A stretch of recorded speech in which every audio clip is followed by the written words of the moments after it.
पिछला जो हमने पढ़ा था वो इंट्रोडक्शन था। ये chapter 1 rise of British rule in India. Since the Asian period India has enjoyed incomparable position in the whole world due to its economic, cultural and religious inheritance. Asian time से ही हमारी आर्थिक स्थिति बहुत अच्छी थी। इकोनॉमी का मतलब मनी रिलेटेड जो भी चीज़ें थी, हम लोग आर्थिक स्थिति बहुत अच्छी थी in terms of economy and culture.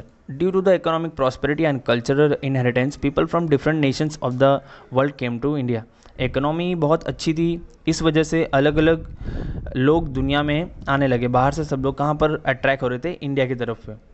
There was a lot of demand of the Indian spices, muslin silk cloth, indigo etcetera in the European countries. मसाले की डिमांड बहुत ज़्यादा थी, इंडियन स्पाइसेस, क्योंकि इंडिया में उस टाइम पर एशियन टाइम में हमारे यहाँ पे बहुत पहले मसाला ही बनाया जाता था, और उसको हम लोग क्या करते थे? एक्सपोर्ट करते थे, बाहर भेजते थे यूरोपियन कंट्रीज़ में। Trade between India and Europe was carried out through land route and sea route, and at the centre of this route was Istanbul in Turkey. अब क्या ट्रेड, जो बिज़नेस हो रहा था, हमारा व्यापार हो रहा था, वो इंडिया और यूरोप के बीच में हो रहा था, चाहे वो सी रूट से हो रहा हो, पानी से, या फिर ज़मीन से। एंड द सेंटर में हमारा था इस्तांबुल, जो कि एक सेंटर में था, और वो कहाँ पर था? टर्की में। After the Constantinople in 1453 AD by Turkish Muslim, the sea route through Constantinople was close for the Europeans. अब 1453 में क्या हुआ? टर्कीज मुस्लिम आए, जो कि वहाँ पर सी रूट बना हुआ था कॉन्स्टेंटिनोपल, मतलब सेंटर में टर्की के वहाँ पर, वो ये लोगों ने कैप्चर किया और वहाँ पर क्या कर दिया? बंद कर दिया। Since they could not do without the spices, the European felt compelled to discover new sea route. अब यूरोपियंस ने ये सोचा कि हम लोग अब स्पाइसेस के बिना तो जी नहीं सकते, रह नहीं सकते, उसकी आदत पड़ गई, तो हमें क्या करना पड़ेगा? नया सी रूट डिस्कवर करना पड़ेगा। So an era of geographical discoveries began. तो एक युग वहाँ से चालू हुआ, एरा चालू हुआ, जियोग्राफिकल डिस्कवरीज मतलब दूसरा रास्ता ढूंढने की खोज चालू हुई। Discovery of sea route to India. With the inspiration, encouragement and economic help from the Portuguese king Prince Harry, some brave people began effort to discover new sea route.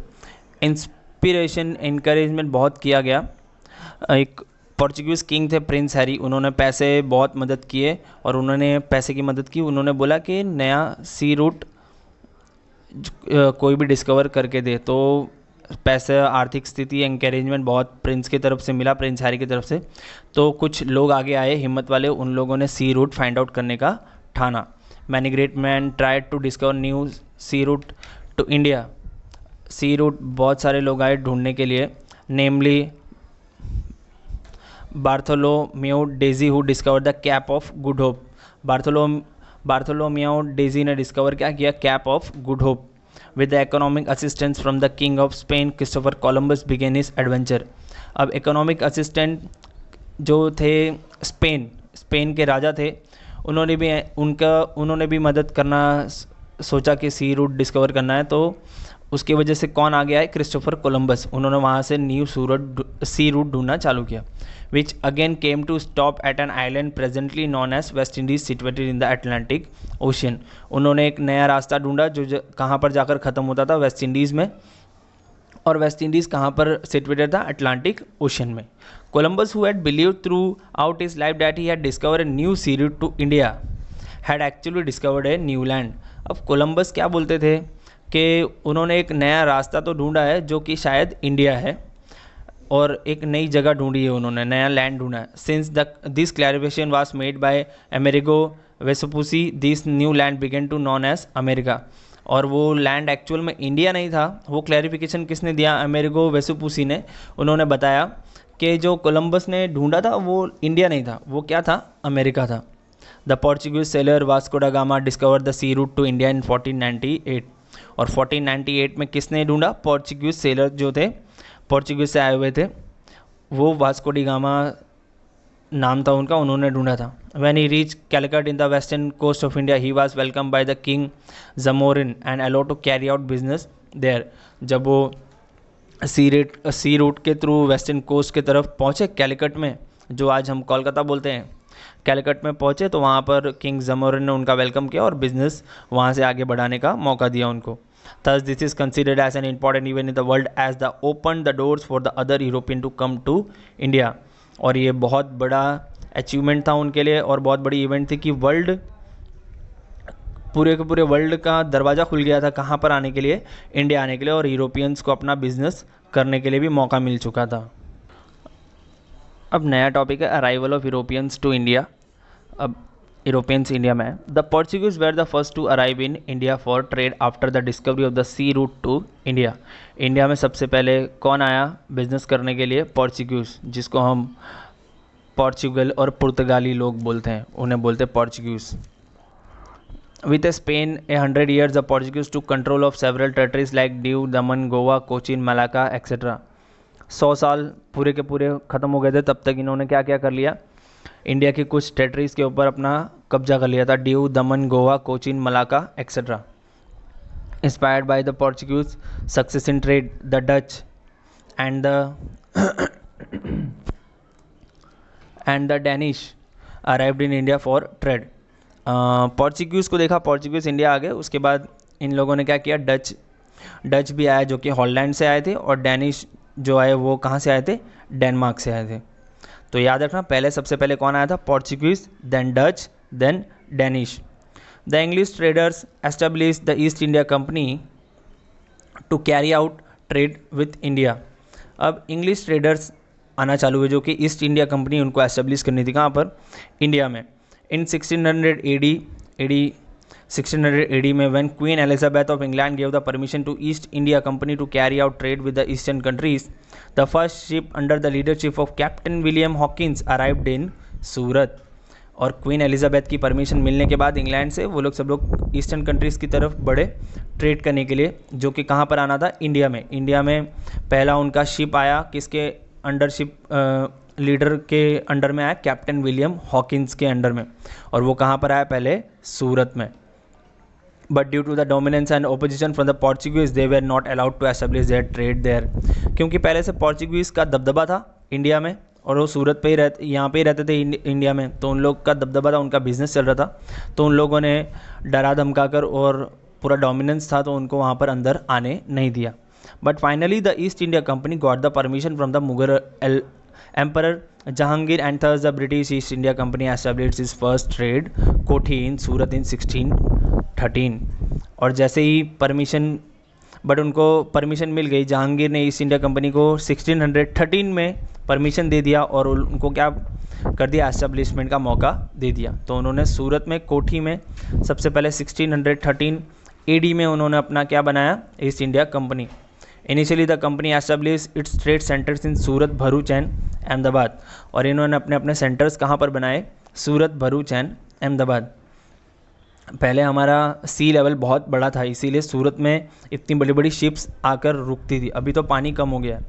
पानी पहले सिविल हॉस्पिटल है ना, civil hospital, वहाँ तक, आज जहाँ पर civil hospital है वहाँ तक पूरा का पूरा शिप आता था मक्का मदीना जाने के लिए. वहाँ पे सब मुस्लिम्स लोग मक्का मदीना वहीं से जाते थे. सिविल भी पूरा का पूरा पहले पानी था, अब तो पानी उतर गया, इसीलिए वहाँ पर सिविल बना दी गई.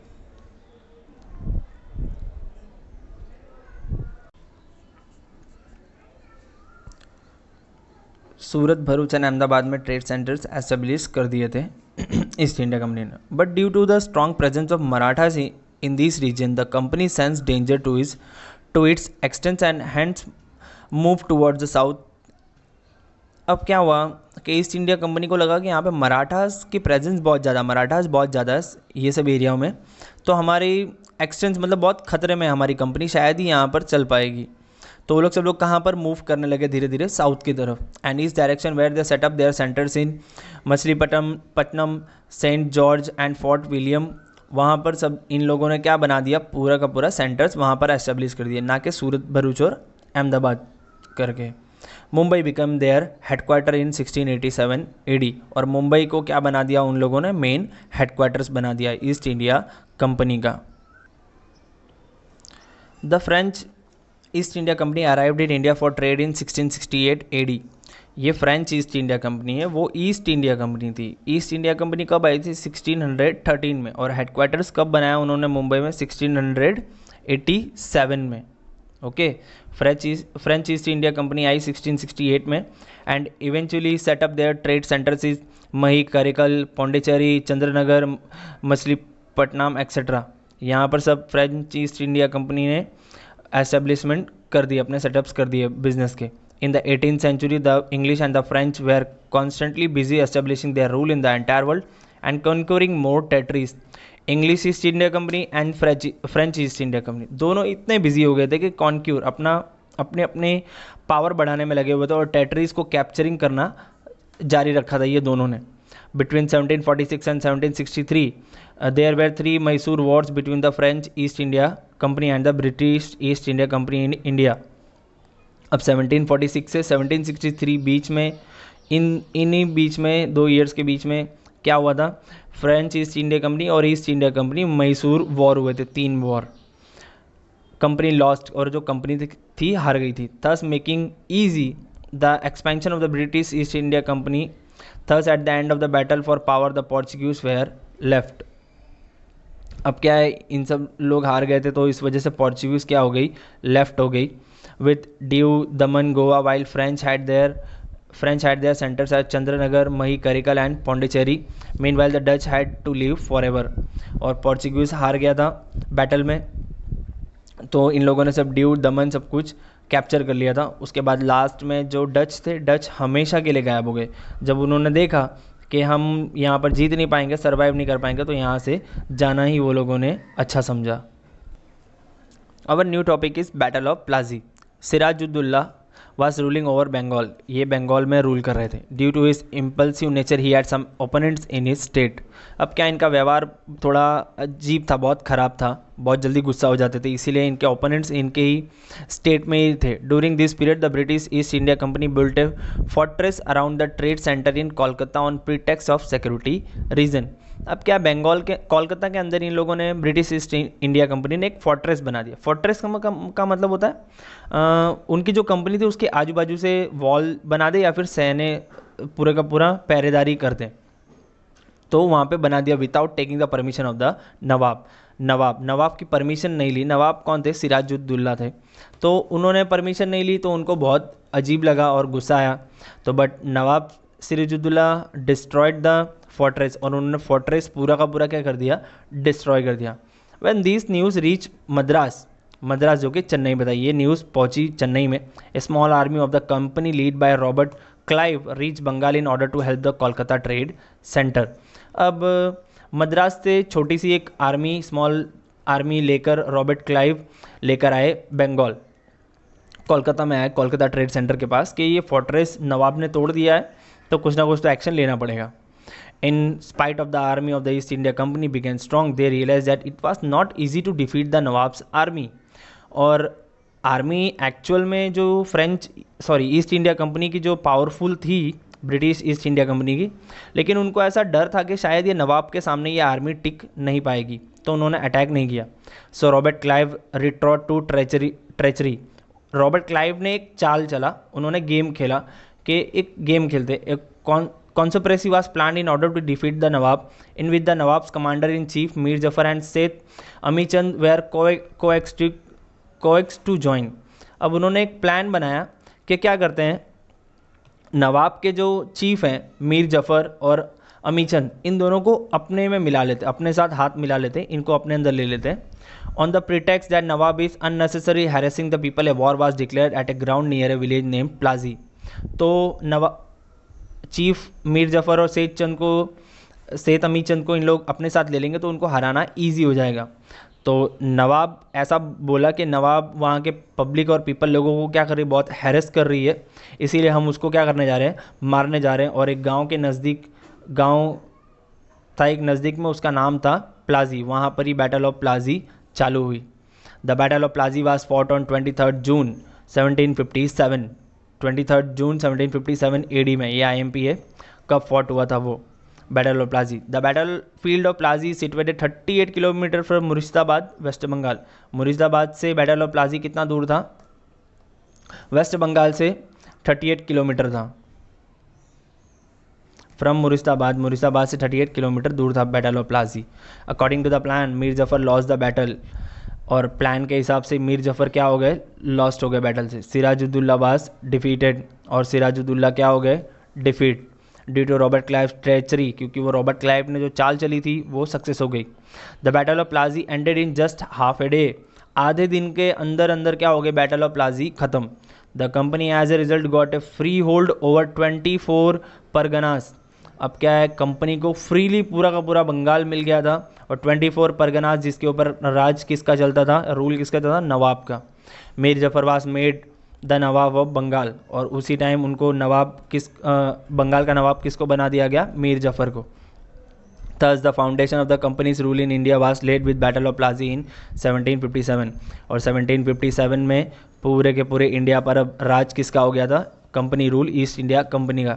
ध्यान देना, मीर जफर और अमित चंद कौन थे, उसके बहुत खास चीफ कमांडर थे, तो समझ लो घर के आदमी थे। तो कहावत है ऐसे, जब जब घर टूटेगा तब तक बाजू वाला लूटेगा, जब जब घर टूटेगा तब तब बाजू वाला आकर लूटेगा। मतलब घर में मुठभेड़ हो और घर में ही विभीषण हो तो बाहर वाला आराम से उसको फ़ायदा उठा सकता है, तो वो नहीं होना चाहिए था। Now other topic is battle of Buxar. The Britishers made Mir Jafar the Nawab of Bengal and under different pretext tried to extract plenty of wealth from him. जैसे कि पता है बैटल ऑफ प्लाजी नवाब हार गए थे, तो उनके बाद वहाँ का राजा नवाब किसको बना दिया गया, मीर जफ़र को। मीर जफ़र को जैसे ही बनाया, ब्रिटिशियर्स ने वहाँ से बहुत ज़्यादा प्लेंटी ऑफ वेल्थ, मतलब कैसे भी कैसे करके वहाँ से ज़्यादा पैसा निकलवा रहे थे मीर जफ़र से। Due to the greed to gain more power, the East India Company manage to dethrone Mir Jafar and made Mir Qasim the Nawab of Bengal. उनको लालच इतना ज़्यादा आ गया था पावर का, तो ईस्ट इंडिया कंपनी के जो मीर जफ़र मालिक थे, नवाब थे बंगाल के, वहाँ से उनको हटाकर क्वाजिम को बना दिया गया nawab of Bengal. Mir Qasim prove to be more ambitious than Mir Jafar and thus become a threat for the company. अब क्या हुआ, मीर क्वाजिम जो थे बहुत पावरफुल थे और बहुत कट्टर थे, तो उन्होंने तो ईस्ट इंडिया कंपनी ने क्या सोचा, तो ईस्ट इंडिया कंपनी ने क्या सोचा कि मीर क्वाजिम तो हमको ही शायद एक दिन हटा देगा और हमारी कंपनी सब हड़प लेगा। तो ईस्ट इंडिया कंपनी ने क्या किया, Mir Qasim was removed and Mir Jafar was again made the nawab, और वापस से मीर जफ़र को क्या बना दिया, नवाब बना दिया। Mir Qasim took refuge with nawab of Awadh, ये चले गए किसके पास, नवाब ऑफ अवध के पास, वहाँ पर जाकर रहे। During this time the Mughal emperor Shah Alam had come to Awadh, और मुगल एम्परर उस टाइम पे थे, अवध आए Shah Alam. So all three of them decided to join hands and fight the company unitedly and thus declare a war. अब क्या है, मीर क्वाजिम नवाब ऑफ अवध के पास चले गए, शाह आलम भी वहाँ पर आ गए अवध में। ये तीनों जन ने मिलकर क्या डिसाइड किया कि हम लोग किसके ऊपर अटैक करेंगे, ईस्ट इंडिया कंपनी के ऊपर। At Buxar the East India Company fought against the united army के खिलाफ ये लोगों ने लड़ाई की, in which the united army lost, और उसमें क्या हुई, यूनाइटेड आर्मी लॉस्ट हो गई। यूनाइटेड आर्मी ये तीनों जो अवध के नवाब जो अवध के पास गए थे, इन लोग ने मिलकर लड़ाई की। Thus the company got the diwani right to collect revenue to Bengal, Bihar and Orissa. और इसके बाद ये लोग सब लोग नवाब हार गए थे, उसके बाद ये लोगों को क्या राइट्स मिल गया था कि बंगाल, बिहार और उड़ीसा इन सब में से भी क्या निकाल सके, रेवेन्यू मतलब टैक्स या फिर पैसा बहुत बड़े अमाउंट में वहाँ से ले सके।